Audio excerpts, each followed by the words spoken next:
Roll call. Commissioner Bennett, Commissioner Blakely, Commissioner Doris, Here. Chairman Haley. Here. Haley, I'm sorry. It's okay. Commissioner Kine Here. and Commissioner Mobley. Okay, well, I'd like to call for, oh, we don't have the minutes. Approval of the minutes, sorry.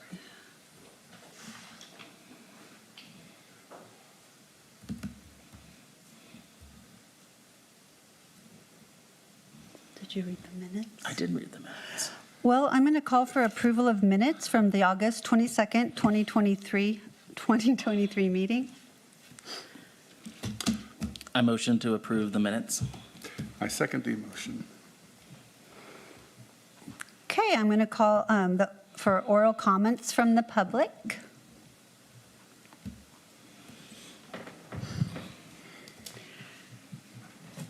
I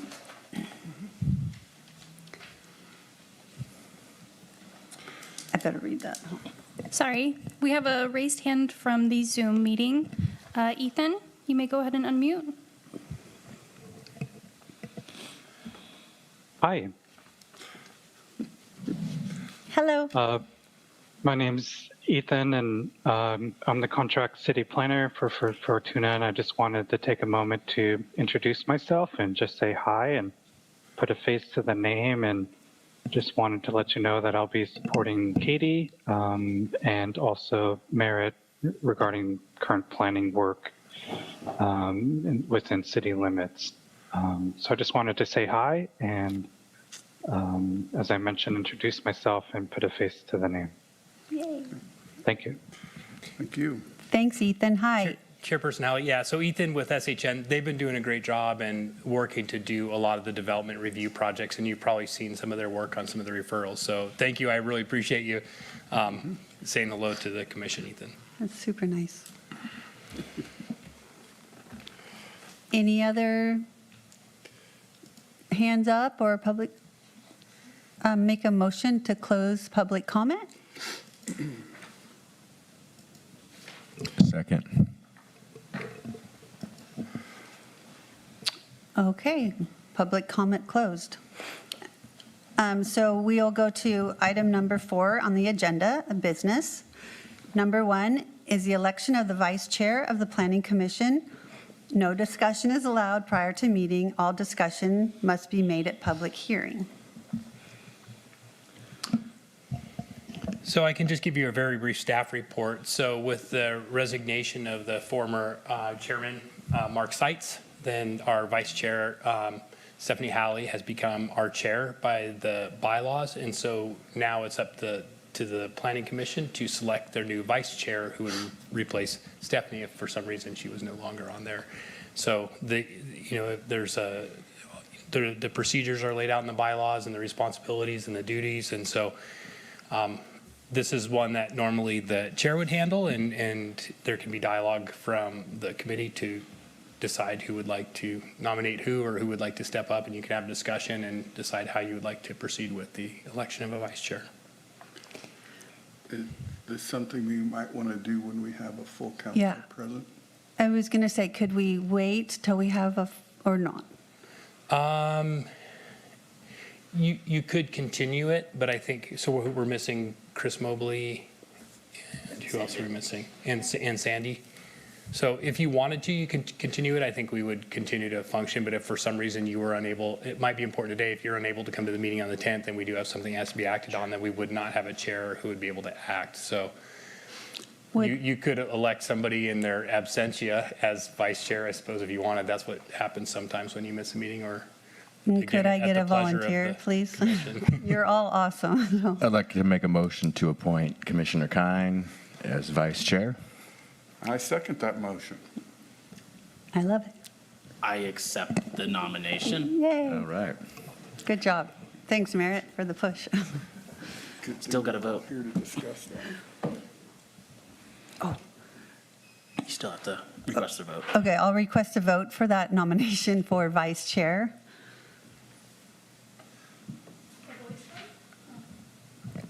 Commissioner Bennett, I vote yes. Chairman Halley, Yes. Commissioner Kine, Yes. and Commissioner Doris. Yes. Yay to me. Yay.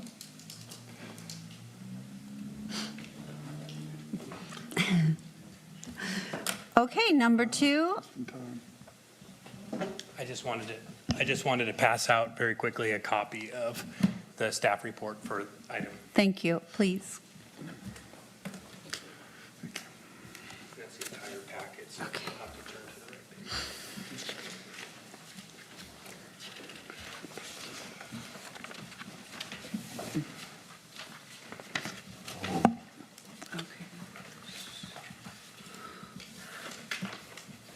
I didn't have this.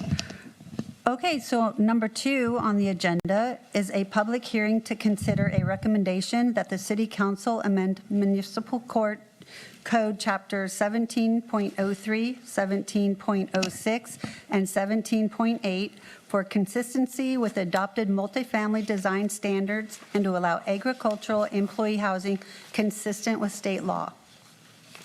Okay, thank you, Chair Halley. So this is a follow-up with the zoning amendments to support the design standards that were recommended by the Planning Commission to the City Council and ultimately adopted by resolution by the City Council. So we have our consultants with Ben Noble Consulting and Plan West here. So I believe Ben is going to provide the staff report for the committee on this item. Are you there, Ben? I am. Can you hear me okay? Yes. And I've just shared my screen. Can you see that? Yes. Great. Thanks, Merritt. So again, my name is Ben Noble. I'm part of the consultant team led by Plan West Partners that's been helping the city on a number of items. And this item before you tonight, as Merritt said, is zoning code amendments for multifamily design standards and agricultural employee housing. And so within the proposed zoning code amendments, there are 2 topics that are addressed: multifamily design standards and agricultural employee housing. And as Merritt said, the hearing tonight is for the Planning Commission to consider a recommendation to the City Council to adopt zoning code amendments on these 2 subjects. So first, with the multifamily design standards, back in September, the City Council adopted the multifamily design standards after receiving a recommendation to adopt from the Planning Commission. And these design standards allow for by right approval for multifamily and mixed-use residential projects that comply with these standards. In the zoning code, currently design review is required for multifamily development, and a conditional use permit is also required in the RM zoning district for multifamily projects with 6 or more units, and in the neighborhood commercial and retail commercial zoning districts for all multifamily projects. So there's an inconsistency between what the zoning code currently requires and what the adopted design standards require. So in order to resolve this inconsistency, we have a few zoning code amendments before you tonight. And they're really sort of limited and targeted to address this inconsistency. And so what these zoning code amendments would do is amend the RM, the NC, and the RC zones to remove the conditional use permit and design review requirement for multifamily projects consistent with the multifamily design standards, and also adds a new section in the zoning code that requires compliance with the multifamily design standards and allows projects by right if consistent with the standards, and allows for deviations from the standards with design review. And this is all consistent with what the adopted design standards say. So this is really a cleanup of the zoning code to address this inconsistency. And so the second set of amendments have to do with agricultural employee housing. And this implements a program in the housing element, which calls for the city to amend the housing element to comply with state law related to agricultural employee housing. And so that state law is known as the California Employee Housing Act. It's codified in the California Health and Safety Code. And what that says is that in agricultural zones, agricultural employee housing must be treated the same as other agricultural activities, such as growing crops. And what that means is that no conditional use permit or other discretionary approval is allowed if a conditional use permit is not also required for other agricultural activity. And in your zoning code right now, within your agricultural exclusive zoning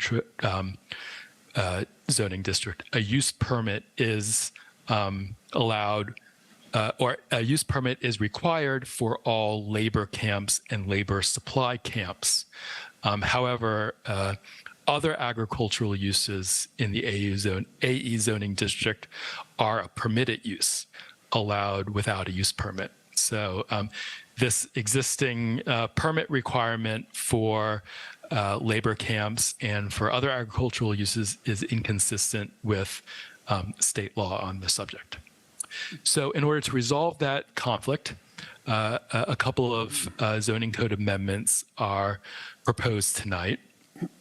One would add agricultural employee housing as a permitted use within the AE zoning district, with some other requirements, such as evidence of a valid state housing and community development permit, deed restriction for permanent or seasonal employee housing, and an affidavit for temporary employee housing. Those are requirements just to make sure that the agricultural employee housing is complying with state law in the matter. And also we would add to the zoning code a new definition for agricultural employee housing that mirrors state law on it. So just to sort of dive a little bit more into the details about what state law requires.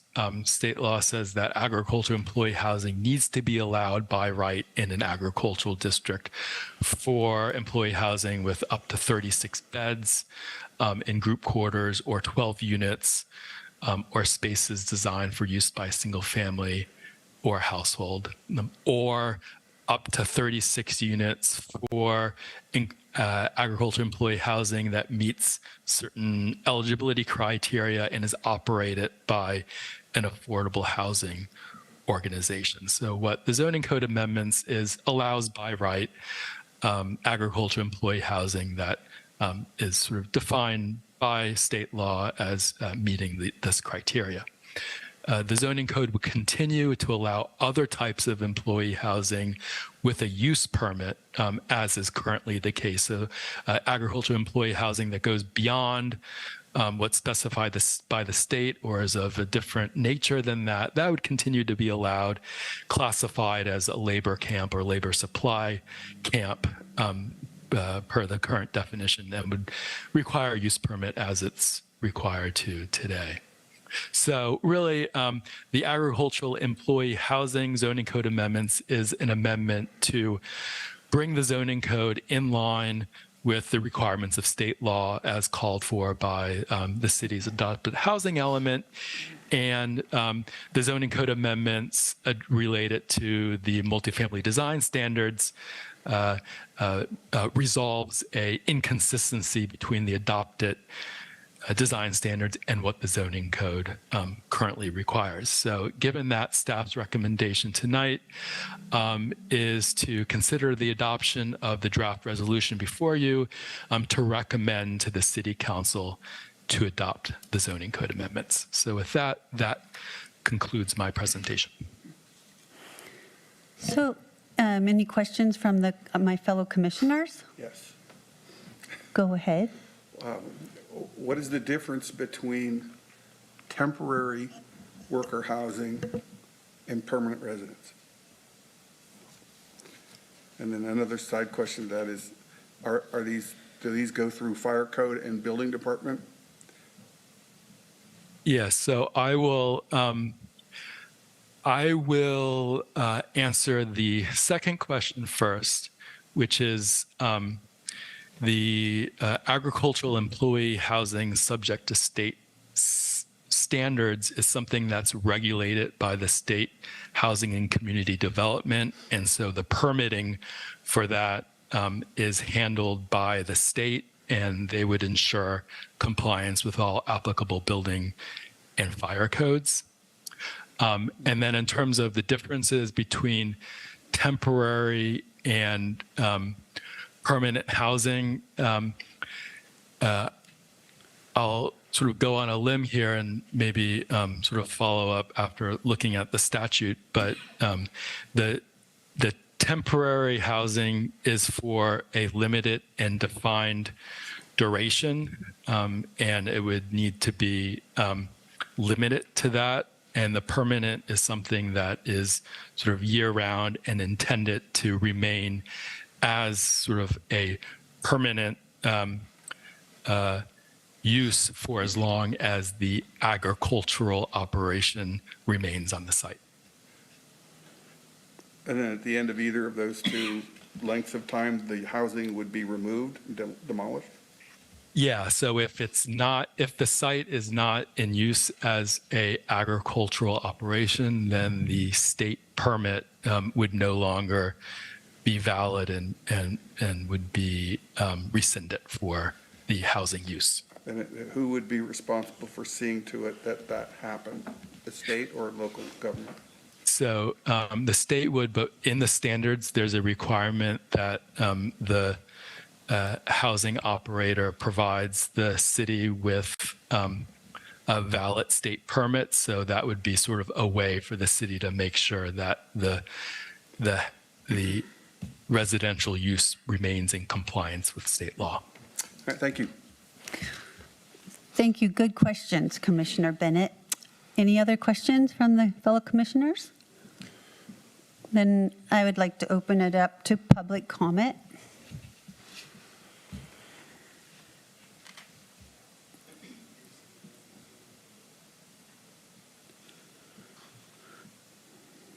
Do I have a motion to close public comment? I move to close public comment. A second? Second. Okay.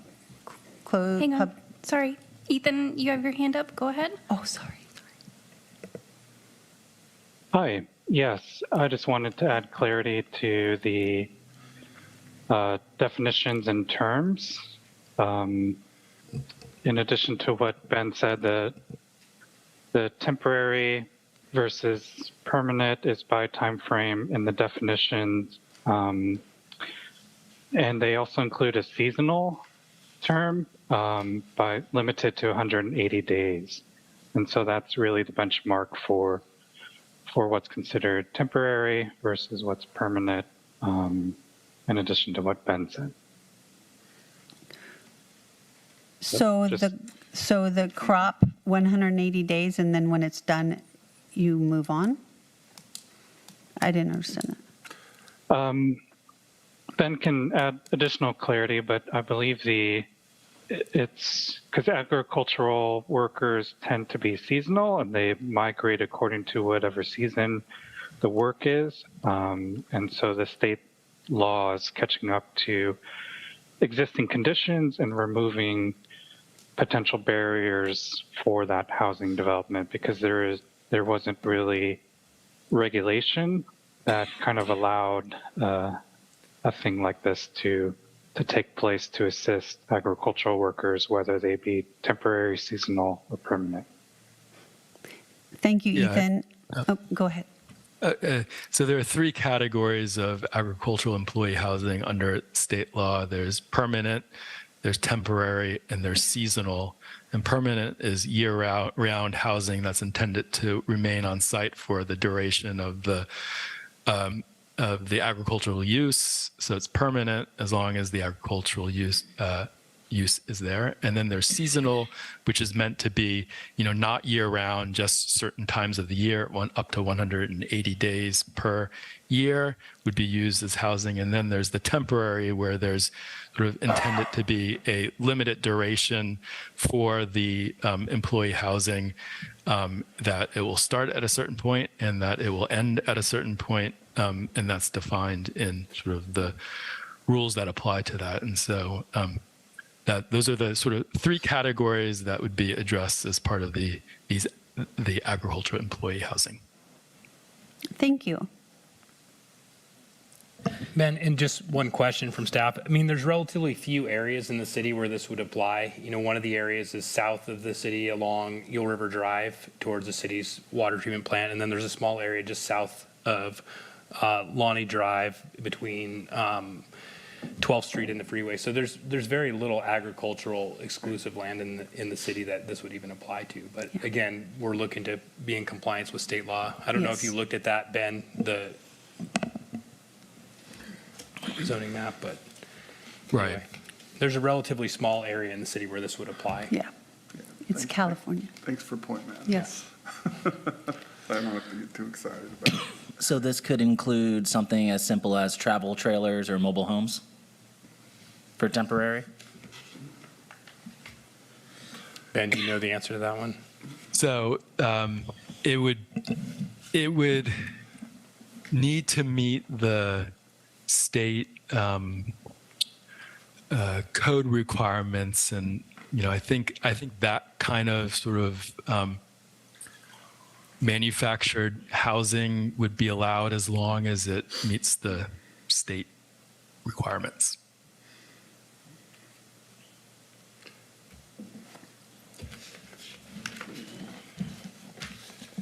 Anything else anyone could think about?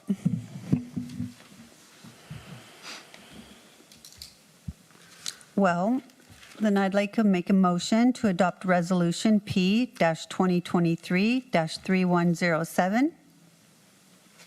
I second that motion. Who's going to make a motion? You just did. Oh, sorry. Let me read it. I apologize. A recommendation that the City Council amend Municipal Code Chapter 17.03, 17.06, and 17.8 to comply with the adopted multifamily design standards and allow agriculture employee housing consistent with state law. Then he seconds. And read by Sorry. title only. We already did that. I haven't been chair. I apologize. And read by title only. And was read the by last title one. only. Okay. So I would like to ask for a roll call vote. I have to read the title. I'm sorry. I'm sorry. P 2023-3107, a resolution of the Planning Commission of the City of Fortuna recommending that this Fortuna City Council amend Fortuna Municipal Code Chapters 17.03, 17.06, and 17.08 to comply with the adopted multifamily design standards and to allow agricultural employee housing consistent with state law. Roll call vote. Commissioner Bennett, Vote in favor? Commissioner Doris, Yes. Chairman Halley, Yes. and Commissioner Kine. Yes.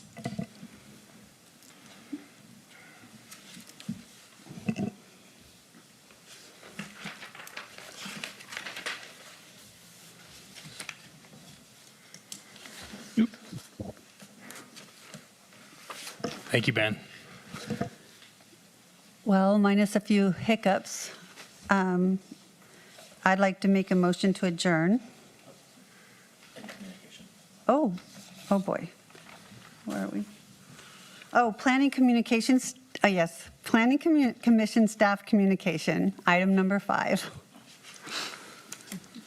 So I do not have anything to report. I will just, I have a brief summary. We're still working on the Fortuna Mill Commerce Center, formerly known as the Palco Mill site, so we're hoping to schedule some public meetings before the end of the year.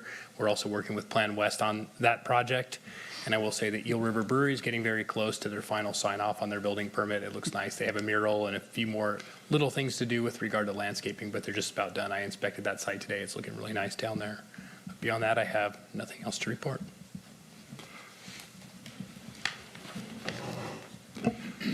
Then I'm, I'm sorry.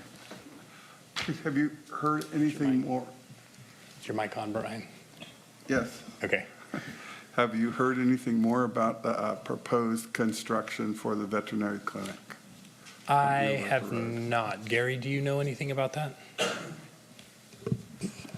What they've told us is they're over budget, and there's a few other challenges they're working with. They're trying to see what they can do to make it all come back alive, but as of this moment, we're on a major hold. Okay, thank you. All right. Gary. then I make a motion to adjourn. Second. All in favor? Aye. Okay, well, thank you. Other than a few hiccups, thank you very much for helping me through this.